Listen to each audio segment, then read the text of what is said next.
I've never told anyone this story, not because I didn't want to, but because every time I tried, people looked at me like they'd seen a ghost. It happened 3 years ago. I was flying home from a business trip to Seattle. Nothing unusual. Window seat. Row 22. I remember the woman beside me knitting a tiny blue sweater. Across the aisle, a little boy pressed his face to the glass and kept asking his mom if he could see heaven from up there. She laughed. I should have listened. About 2 hours into the flight, the turbulence started. At first it was normal, a few bumps. The captain came on and told us to stay seated. Then the plane dropped. Not a little. It felt like the floor disappeared beneath us. People screamed. The lights flickered. Oxygen masks fell from the ceiling like yellow snakes. I grabbed mine, but my hands were shaking so badly I could barely get it on. A woman near the front started praying. The little boy was crying. Then came the sound I'll never forget. A loud metallic snap. The wing outside my window bent in a way wings aren't supposed to bend. The plane rolled hard to the left.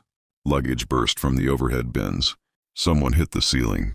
The last thing I remember was seeing the little boy looking out the window.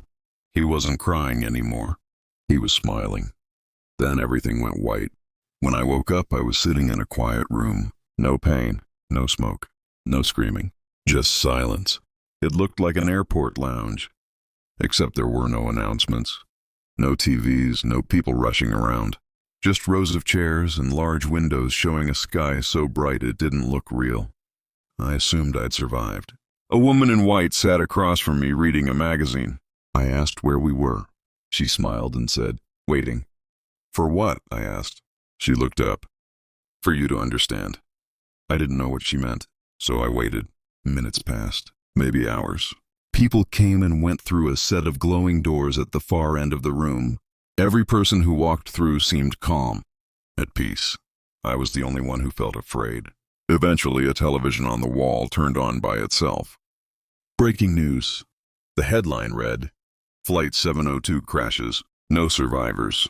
I laughed. It had to be some mistake. But then they showed the passenger list. My name was there. The screen showed wreckage scattered across a mountainside. Burning debris, emergency crews, no survivors. My stomach dropped. I turned to the woman. "This isn't possible." She folded her magazine and stood. "I know," she said softly. "It takes some people longer." My legs felt weak. "I'm dead?" She nodded.